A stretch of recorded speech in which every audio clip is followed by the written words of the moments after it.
Қырымыз қазағым, қайырлы таң. Сіздер кешеден бері жазып жатқан екенсіздер, енді сіздер ма білмеймін.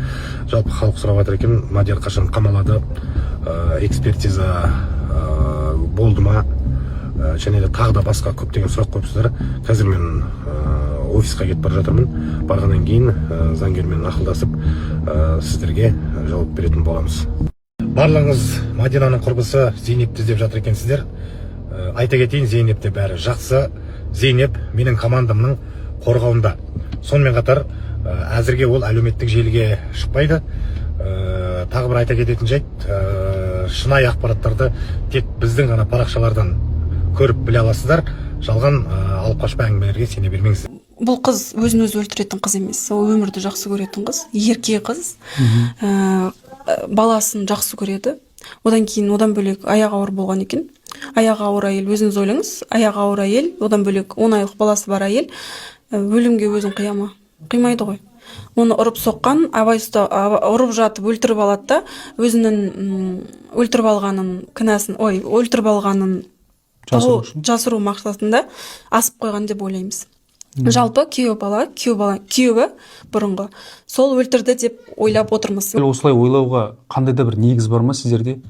Енді денесінің барлығы. Бұған дейін де осындай ұратын беді? Иә, ұрған екен, құрбысына жазып отырған екен. Осылай мен бүгін таяқ жедім, мен ұрып жерді. Адам айтып жайтызда балқыбек бәйтелі бәйтелі шорман ералы мүсіреп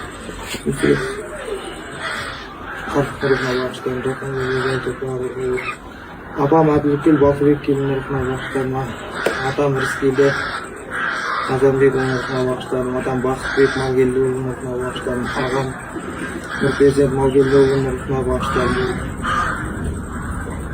басқа да дәметкен ағақтарын ұрқына бағыштайым.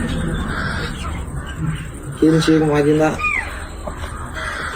Рашид қыздың ұрқына бағыштайым, доқан жері жайлы топлауы. Тыныш ауыл, кәдімгі қазақ ауылы. Мадиярдың мен алғашқы ұстазымын.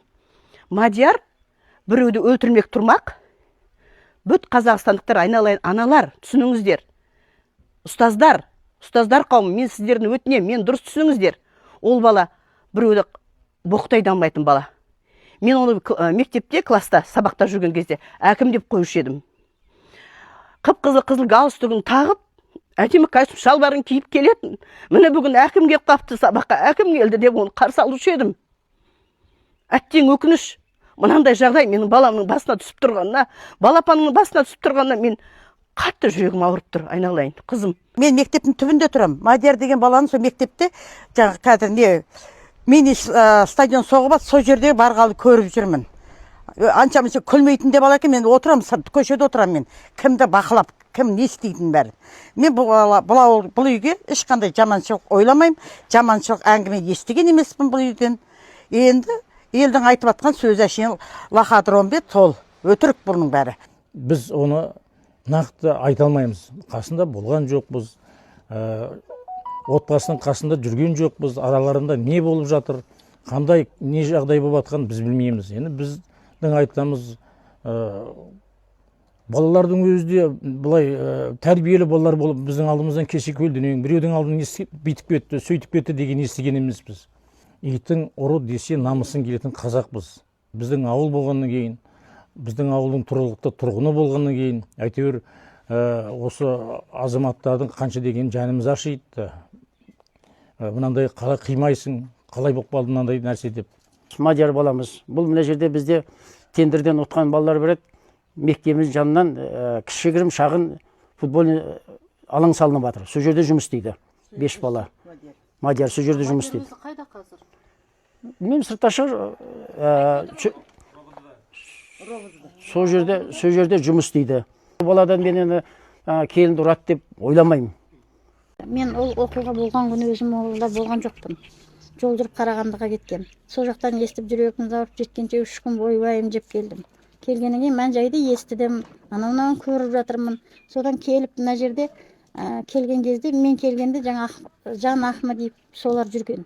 Соны мен жүгіріп келіп осы жерде кімсіз, сіз қайдан келдіңіз, кімсіз деген соң өзі келіп не қылғаннан кейін осындай көршімін, осындай деп мен осы жердегі мән жайды айттым. Айтқанда мен болған жағдайда мен шатағымды өткен, мен уже ол кезде болған жоқпын ғой. Жағдай болғанда мен үйде болған жоқпын, жол жүріп кеткен. Бірақ осы жанұя туралы айттым. Келінді де жақсы білемін. Келінді күніге әйтеуір көріп қалам. Ары бер шыққанда, былай жүргенде келін әйтеуір сәлемін салып, амандасып, қия өткен емес алдымыздан.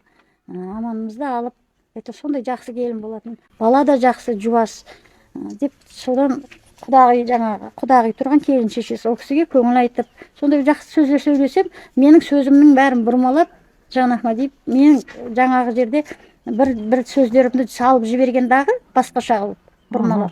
Сонымен мені бүткіл Қазақстанға жексұрын қылып отыр керек болса. Может, ашуменен еркек болғаннан кейін, енді кім біледі? Ұрса енді ұрған да шығар, ұрғанда да қатты өлтіріп ұрған мен көрмеймін мен енді. Семья болғаннан кейін әйтеуір айғайласып, мына жерде жаңағы заттарын көтеріп анау үстіне қойғанда менің бар айтқаным, сіздер қоя тұрыңыздар, кішкене шыдаңыздаршы, мінекей 1-5 минут шыдаңыздар. Бұл әулеттің де үлкендері бар, келе жатыр, бәрі жақындап қалды. Ауылымыздың әулеті бар. Бәрі келу керек. Олардың да тарапындағы сөзді естулеріңіз керексіз. Бір ғана тарапты естімеңіздер. Екі тараптың да сөздерін естіп, екеуін де таразалауларыңыз керек қой деп айттым. Ана алған сұхбатын бұрмалап, мыналар киімді де бермей қойды, оның орнына қалмал сұрады деп қайдағы бір айтылмаған сөздердің бәрін айтып, жазып қойып. Бұрмалап жіберген болмаған. Оның бәрі болған жоқ, оның бәрі айтылған жоқ. Сол сөз үшін мен қазір халықтан, Қазақстан халқынан бәленбай сөз естіп жатырмын. Бұл ісі дұрыс емес. Үйтіп жасауға болмайды. Бір жақтың ғана несін шығара беруге болмайды. Біздің жақты да жақсылап тыңдау керек. Мен ол кісіге артық ештеңе айтқан жоқпын. Мәдина туралы да айттым, құдағиға көңілімді айттым. Сондай одан басқа сөз айтылмаған, оны менің сөзімді бұрмалап басқаша қылып, мені елге жексұрын қылып отыр. Осы дұрыс па? Ұрама деген сөз ғой, ұратын шығар деген сияқты сөз. Ұратын шығар, сорған шығар деген ба, бірдеме деген сөз. Интернеттегілердің бәрі маған қарсы сөйлеп жатыр. Мейлі, мысалы үшін ақ Құдай көріп тұр ғой, төбемізде Құдай тұр, кімнің қандай екенінде. Бірақ балаларға да ауыр тиіп жатыр ол сөздің бәрі. Балаларымыз да жаман шырылдап жатыр. Туған туысқандарым да шырылдап жатыр.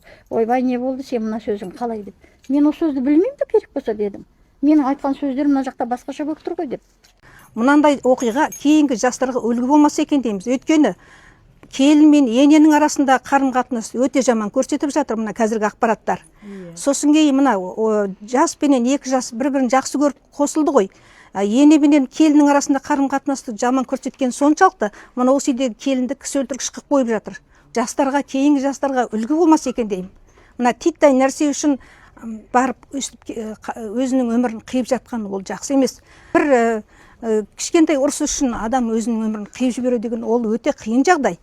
Қандай себеп болады ол? Қандай себеп болады? Мүмкін ол баланың психикасында бір ауытқу болды ма? Қандай бір күйзеліске түсті ма? Осы 2 жылға жуық оның анасы неге білмеді екен ол жағдайды? Жанындағы жан досымын деп сөйлеп жатыр анау жан досы. Осы жерлерде жүреді екен, көшеде келеді екен, осы үйге қонады екен. Неге сонда ол сондай жағдайды біліп тұрып, неге арашалап қалмады екен? Неге жарыс алмады екен сол кезде? Осы оқиғада мынандай нәрсе шығып жатыр, жаңағы оңтүстік өңір, осы Тараз жақ келінге өте қатты қарайды. Мүмкін қыспақ көрген шығар, келін айта алмаған шығар дейді. Сіздер жақта шынында да солай ма? Дәстүрдің озары бар, тозары бар дейді. Мүмкін сондай қыспақта отырған болсақ, мен мысалы 70-тен астым. Менің енем 100-ден асып отыр. Мен де азып тозып кететін едім. Ол келінді мен көргем бірнеше рет. Менің үйімде кішкентай келін медсестра, ана кішкентай баласын уколға алып келетін, өзі көтеріп есіктің алдына. Бұлай бетпе-бет көрмесем де, бірақ көретінмін. Әп-әдемі косметикасы бар, кірпігі жабыстырылған, сұп-сұлу келіншек. Енді зәбір көрген адам, күнделік таяқ жеген адам жүре алмайды ау деп ойлаймын. Азып тозып кететін еді. Ол тем более жап-жас екен өзі, 17 жасында тұрмысқа шығыпты. Сол жағын білмеймін енді, анасы нағып соншама жас кезінде оны күйеуге берді екен. Неге оны оқытпады екен арғадай? Ол жағын білмейді екен мен. Енді алып қашып кеткенде нағымен алып кетпейді екен, сондай өзі еркімен келмесе. жақта әлі күнге дейін келінді солай қатал ұстай ма? Жоқ, келіндеріміз шорт киіп жүреді. Ауылдың келіні қайсы, қызы қайсы екенін білмейсің. Сыншылық көретін ауыл емес, газымыз бар, суымыз бар, светіміз бар. Қаладан ешқандай кемдігіміз жоқ. Барлық жағдай жасалған. Қазір келіндердің қысымшылық көретін заман емес. Интернеті бар, телефоны бар. Бір емес 2 телефоннан ұстайды. ана автоматта кірді жаюға ерінеді қазір келіндеріміз. Ана жауыз дейді, отырғызу керек дегенде, сол адам көзге көрінсе, шіркін-ай, мынаны ұрып өлтірер едің деп отырмыз бәріміз. Мен айтам, мен мұны жазғанды білмейді екем, әйтпесе сол адаммен бірге бір шығар едім деп. Мынандай жағдайда кімге болса, жертва болған адамға жақ болғысы келіп тұрады. Кімге болса, мысалы, білдіңіз ба? Содан соны сөйлегісі келіп тұрады, ол нақты білмесе де. Енді не десек те адамның өлімін ақтау қиын ғой бәрі. Қиын, көрдіңіз ба? Жатырмын деген сияқты ше. Бірақ оны күйеуі түсіргенде ойлап тұрмыз, өйткені үстінде көйлегі тізесінен асады, беті түсірілмеген, жіпті түсірген, аяқты түсірген. Аяқ бізге андай әйел адамның денесімен аяғына ұқсамайды. Күйеуі өзі істі имитация істеуі мүмкін ба? Сондай жасаған деп ойлап отырмыз. Сондай видео келеді. Ол видео қазір сізде бар ғой? Мамасында бар. Вообще бізде бар. Видео бар, барлық дәлелдер бар бізде. Таяқтың астында қалған денесінің бәрінің видеосы бар. Бәрін дәлелдерін бәрін түсіріп алдық. Маған айтатын, ол енеміз ортамызға от салатын деп айтатын. Мен басында Мадияр маған көмектесіп жүрді дейді, бірақ артынан уже енем сен не қатыныңа көмектесіп жүрсің деп айтқан ғой. Сол кезде уже Мадияр маған деген отношениесі өзгеріп кетті дейді. Всегда мамасын қорғайды. Даже мамасын қорғаған кезде мені ұрып бастады дейді да. Сондай не істеген. Мадияр сізге хабарласты ғой, видеоларды өшіріп таста деп. Иә, өшіріп таста дейді. Ол ешқандай ода сожаление жоқ, андай өкініш сезімі жоқ. Маған айтады, спокойно отыр, мен баламды детдомға тастағым келмейді, сен өшіріп таста, келіп бәрін шешеміз дейді маған. Мен айттым, мына жақта біреудің қызынан айырылып отыр ғой бір ана, мен өшірмеймін дедім ештеңкені. Сен балаңнан айырылсаң, ол ана қызын қайтара алмайды дедім мен оған. Ол сосын бүкіл сообщениямды чаттағы удалить етіп тастапты, даже мен сообщениям жоқ. Қазір мен жуынтырып шықтым, басына былай кесіп тастаған, тігіп тастаған. Былайына басы жарылып жатыр, оны басын жарып өлтірген. Бізге әділдік керек. Оларды енесімен ол ұрады екен постоянно. Екеулеп ұрып, сол күні тоже солай жасаған. Бірақ олар өлтіріп тастаған. Еще былай олар өзін асыватыр деп өтіріктен видео алған. Ол видеода былай тұр. Әйел адамның тұрысына ұқсамайды. Аяқ көрінбейді вообще. Шелек пе, 5 литрлік бутилка ма сондай затқа ұқсайды. Вообще шелекке де ұқсамайды, өзін асқанға да ұқсамайды. Өзін асса адамның аяғы былай тұрады. Дұрыс па? Неге өзін асқан болса, неге сол жерде тұрмайды? Неге бізге сразу айтпайды? Өтірік айтып, олар жасап тастаған. Мен әділдікті істеймін. Менің сестренкамды өлтіріп отыр. Кеше мен Өзбекстаннан келдік. Әжесі келді, мен келдім. Күйеуі жұмыс істегісі келсе жұмыс істейді, жұмыс істегісі келмесе жұмыс істемейді. Ол даже баласы түсіп қалған кезде ол қатты қан кетті одан. Күйеуінен ақша сұраған кезде күйеуі ақшам жоқ деп отказ жасаған ғой одан. Ол даже әйелін дұрыстап асырамаған ғой. Даже ол баласына бір бәле әперу үшін Мадина мамасынан ақша сұрайды всегда.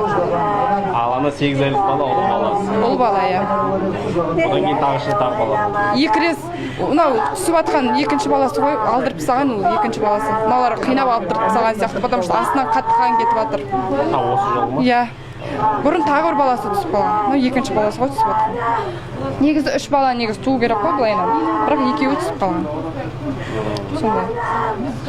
Ол даже қарындасына барған, сол Мадиярдың қарындасы бар, соған барып көмек сұраған, ағаң айтшы мені ұрады деп. Ол қарындасы айтқан, енді өзің барып кешірім сұра, ағасын қорғаған ғой былай айтқан кезде. Ол ағасына дым айтпапты. Қорғасай әйел адам ғой деп. Ол сол айтқан кезде ағасы оны тыңдар ма еді. Ол бүкілі өздері істеп отыр ғой, сол жақта семьясы, туыстары жабылады екен мен подружкама. Всегда айтатын, андай, сен кетіп қала бересің, сен андай жаман келінсің, туыстар сондай әңгіме айтады екен оған. Ол маған сондай әңгіме айтты. Сосын мен айттым, мен барып сөйлесейін да олармен дедім. Сосын айтты, керек емес деді, олар ертең мен өсекші деп айтады деді. Мен барып сөйлескім келген, мен күйеуіне барып та айттым, неге сен ұрасың әйеліңді деп ше, ол дінде де харам етілген нәрсе, ол нәзік жанды әйел да, оны зачем ұрып дедім. Сосын ол тұрады да, мен әйел адамды айтқан тыңдамаймын деп, мық деп ештеңе дей алмай отырды ол. Маған жаза бастады, ұрады деп, ұрады, соғады, білгенін істейді деп. Одан кейін оларда андай не болады, короче, маған синяк, сондай суреттерін жібереді. Неше түрлі арткасында несін, короче, жіберген. Барыны жегісі келген, и баласына біреуін береді, өзі біреуін алады. Жеп тұрған кезде күйеуі айтады, мен бұны балаға алып келдім ғой, сен неге жеп жатсың дейді. Ұрысқан соң жегісі келмейді ғой любой адам. Берген қолына болды, жемеймін деп кетіп бартқан, и енесіне барған, енесі ұрысқан неге екең ұрысып жатсыңдар деп ше. Осын ол айтқан, енді жем келді ғой деп. Енесі айтқан, енді енесіне сөйтіп айтқан соң күйеуі айтқан, сен неге менің мамамды сыйламай жатсың деп ше. Сен менің мамама сөз қайдарасың деп, короче. И ол туалетчаға кетіп қалған, мен подружкам туалетке келіп, қол жуған кезде қайтып ұрысып басталған ғой сол жақтан. ұрсысқан, одан кейін келіп ұрған екен оны. Тұрмысқа шыққанына 2 жыл болыпты. Иә. 2 жылда Мадина шамамен енді сіздің есіңізде бары неше рет таяқ жетті осы дәл осылай? 5-6 рет ғой примерно. 5-6 рет. Қазір ресми дерек бойынша өз-өзіне қол салды дейді. Енді құрбыңызды сіз танисыз, білесіз, сырласасыз, өз-өзіне қол салатын қыз беді? Сабалған іздер бар. Шыбықтың ізі бар сабалған. Мына жақта тырналған, қызарып тұр. Одан кейін аяғының бәрі синяк. Біз